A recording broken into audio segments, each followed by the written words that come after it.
अस्सलाम वालेकुम viewers, hope you all are doing good. काफ़ी टाइम से वीडियो नहीं बन पा रही थी, एक्चुअली मैं कुछ बिज़ी थी। आज मुझे टाइम मिला तो मैंने सोचा कि आज पेडागोजी का जो है फर्स्ट लेक्चर को स्टार्ट किया जाए। आप इस लेक्चर के अंदर आप देखेंगे जो मोस्ट रिपीटेड एमसीक्यूज़ हैं, हुआ वो एनटीएस का टेस्ट हो या पीएससी का टेस्ट हो। रिसेंट जो पीएससी हुई है एजी की पीएससी, उसमें जो सीनियर टीचर की जो पीएससी थी उसमें से इसमें से क्वेश्चंस आए हुए हैं और ये कुछ मैं क्वेश्चंस लेके आई हूँ आपके लिए एक्सप्लेनेशन के साथ, जो हम आज इसको प्रिपेयर करेंगे।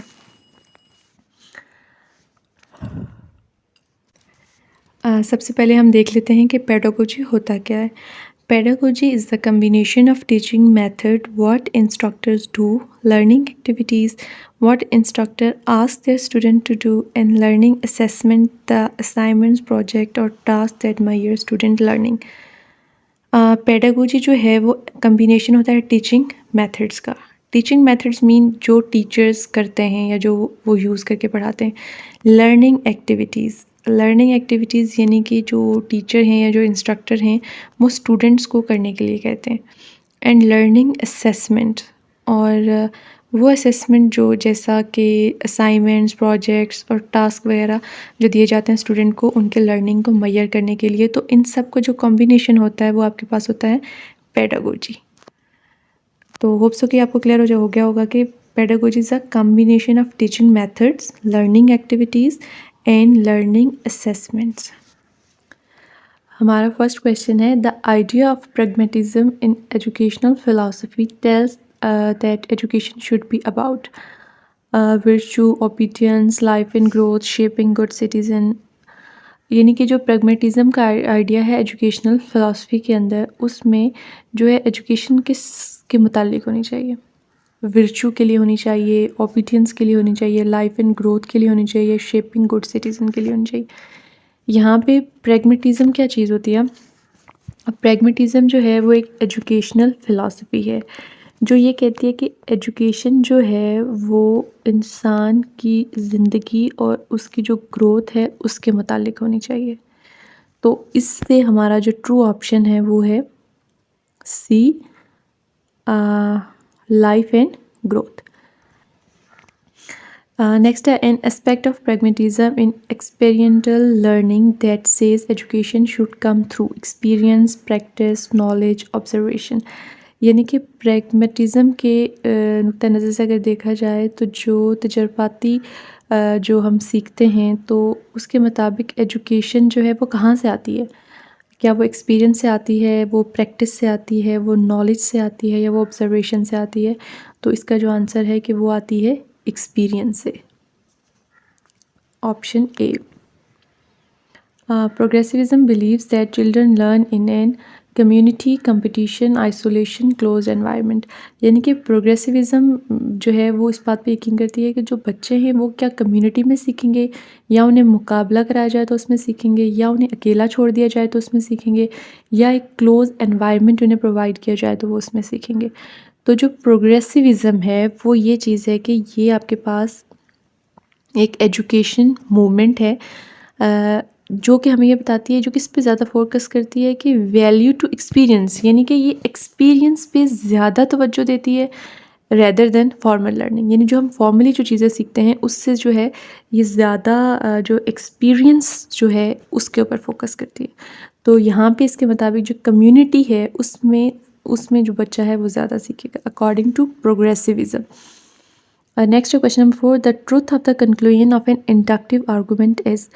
यानी कि जो truth of conclusion of an inductive argument is, अब यहाँ पे जो यानी कहते हैं कि जो इंडक्टिव आर्गूमेंट का जो कंक्लूजन है उसका क्या है आपके पास, उसका ट्रूथ ये नहीं आपके पास कि यहाँ पे हम पहले देखते हैं इंडक्टिव आर्गूमेंट क्या होता है। इंडक्टिव आर्गूमेंट बेसिकली आपके पास होता है कि रीजनिंग होती है जो takes reasoning that takes specific information in make broader generalisation.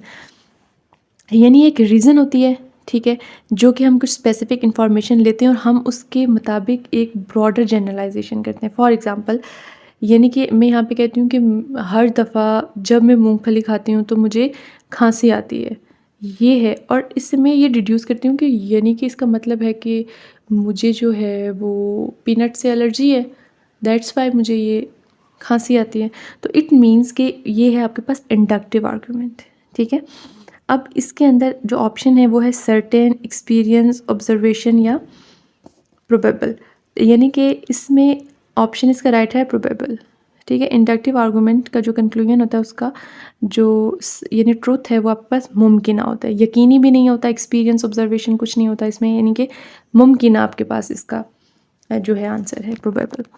Next है pedagogy is a Greek word which literally mean, pedagogy एक ग्रीक वर्ड है जिसका मीनिंग है to understand the child, to guide the child, to educate the child, to lead the child. Most repeated MCQs है, ये काफ़ी papers में आ चुका है।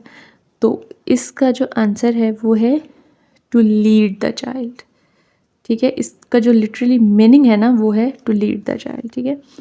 Next is pedagogy is the study of, pedagogy जो है आपके पास किसकी स्टडी है, एजुकेशन की, लर्निंग प्रोसेस की, टीचिंग मेथड्स की, गाइडिंग स्टूडेंट्स की, या इसका आंसर यानी कि देखें पेडागोजी किसके मुतालिक स्टडी करती है, एजुकेशन के मुतालिक इसकी स्टडी है, लर्निंग प्रोसेसेस के बारे में ये सिखाती है, ये मेथड्स, टीचिंग मेथड्स के बारे में सिखाती है, ये स्टूडेंट्स को गाइड करती है। तो pedagogy is the study of teaching methods. Next question number 7 है the philosopher who worked in mathematical and scientific didactic was, यानी कि ऐसा फिलोसफर जिसने काम किया है साइंसी और यानी कि साइंस और मैथ्स की तदरीस के बारे में जिसने काम किया, वो फिलासफ़र कौन सा था। जेन पियाजे, John Dewey, Martin Wagenschein, Lev Vygotsky. तो इसका जो आंसर है वो है Martin Wagenschein. The use of technology to enhance learning process is called dash in education, यानी कि जब हम टेक्नोलॉजी का इस्तेमाल करते हैं अपना जो सीखने के प्रोसेस को इन्हेंस करने के लिए, उसे बढ़ाने के लिए, तो उसे हम कहते हैं एजुकेशन के अंदर क्या है, ये आईटी है, आईसीटी है, इंफॉर्मेशन टेक्नोलॉजी है या कम्युनिकेशन टेक्नोलॉजी है। तो ये है आपके पास ICT, information communication technology. Next है a scoring guide use to evaluate the quality of students is known as, ऐसी स्कोरिंग गाइड जो कि स्टूडेंट्स की क्वालिटी को इवेल्यूएट करती है उसे कहते हैं rubrics, checklist, inventories, rating scales. तो इसका जो आंसर है वो है rubrics. The concept of teaching the whole child in philosophy of pragmatism in education means teaching students to be good. इसमें है आपके पास कि यानी ऐसा कॉन्सेप्ट ऑफ टीचिंग जिसके अंदर जो बच्चे हैं ये पूछा जा रहा है philosophy of pragmatism in education में, ठीक है। Means teaching students to be a good, यानी कि जो स्टूडेंट्स हैं वो क्या बने, गुड लर्नर बने, थिंकर बने, साइंटिस्ट बने या सिटीज़न बने। तो इसका है गुड सिटीजन्स। नेक्स्ट एमसीक्यूज़ है हमारे पास as people grow older the dash of learning decline, यानी कि जैसे जैसे लोग बूढ़े होते जाते हैं तो जो उनकी लर्निंग है वो उसमें कमी आती है। किसकी लर्निंग में कमी आती है, यानी कि जो स्पीड ऑफ लर्निंग है वो कम हो जाती है, पावर ऑफ लर्निंग कम हो जाती है, क्वालिटी ऑफ लर्निंग कम हो जाती है या क्वांटिटी ऑफ लर्निंग कम हो जाती है। तो इसमें जो ट्रू आंसर है कि जैसे जैसे इंसान बूढ़ा होता जाता है उसके सीखने की जो है स्पीड वो कम हो जाती है। Which from the following should be use to increase correct response and appropriate behaviour by the student, यानी कि इनमें से कौन सी जो गिवन ऑप्शन हैं इनमें से कौन सी जो चीज़ है वो इस्तेमाल करनी चाहिए कि जो स्टूडेंट के रिस्पॉन्स और अप्रोप्रिएट बिहेवियर को इंक्रीज़ करने के लिए, बढ़ाने के लिए यूज़ करनी चाहिए। प्रेज़, रिवॉर्ड, इग्नोरेंस या स्ट्रिक्टनेस। तो यहाँ पे है प्रेज़, यानी जितनी आप बच्चे की तारीफ़ करेंगे वो उतना ही ज़्यादा अच्छा करेगा। Which from the following should be use to decrease minor inappropriate behaviour by students, यहाँ पे है कि इनमें से कौन सा जो है हमें इस्तेमाल करना चाहिए कि हम जो बच्चा है उसका जो छोटा सा जो गैर ज़रूरी है इनअप्रोप्रिएट जो बिहेवियर है उसको, या आप कह सकते हैं इनअप्रोप्रिएट मीनिंग नामुनासिब जो बिहेवियर है जो छोटी हद तक, माइनर वर्ड यूज़ हुआ है यहाँ पे, तो उसको कम करने के लिए जो है वो इनमें से कौन सी चीज़ ज़रूरत या आप यूज़ करें। इसमें प्रेज़, रिवॉर्ड, इग्नोरेंस या स्ट्रिक्टनेस।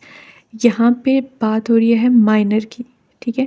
माइनर इनअप्रोप्रिएट बिहेवियर को कम से कम करने के लिए हमें बच्चे की जो छोटी सी बात है या छोटी सी उसके नामुनासिब बिहेवियर उसे इग्नोर कर देना चाहिए। The books next is the book Emile or on education on the nature of education in men is written by, यानी जो है बुक इमाइल या ऑन एजुकेशन, ये जो नेचर ऑफ एजुकेशन पे है और आदमी और नेचर ऑफ एजुकेशन के मुतालिक ये बुक है, तो ये किसने लिखी है? Aristotle, Plato, John Dewey, Rousseau. तो ये लिखी है रूसो ने।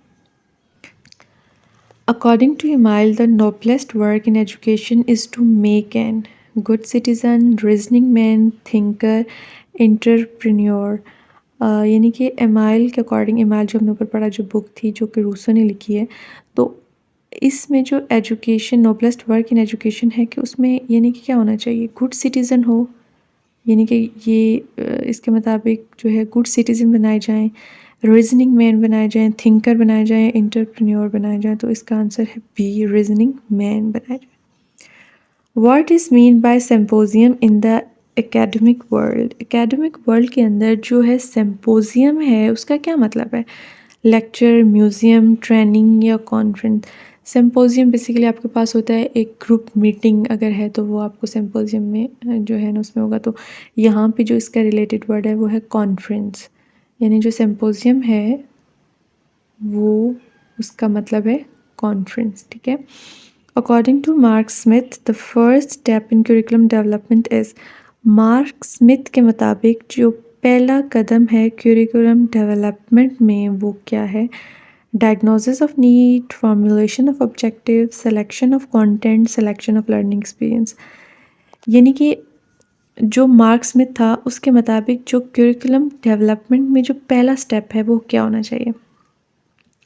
वो ये होना चाहिए कि किसी भी एरिया का या किसी भी सर्टेन कंट्री का या जो भी करिकुलम डेवलप जब होता है तो उसमें जो फर्स्ट ऑफ ऑल जो चीज़ देखी जाती है कि वहाँ की नीड्स क्या हैं, उन नीड्स के अकॉर्डिंग जो है वो करिकुलम को डेवलप किया जाता है। तो इसका जो ट्रू ऑप्शन है diagnosis of need. Teachers should present information to the students clearly and in interesting way and relate this new information to the things student don't know, already know, willing to know, not willing to know।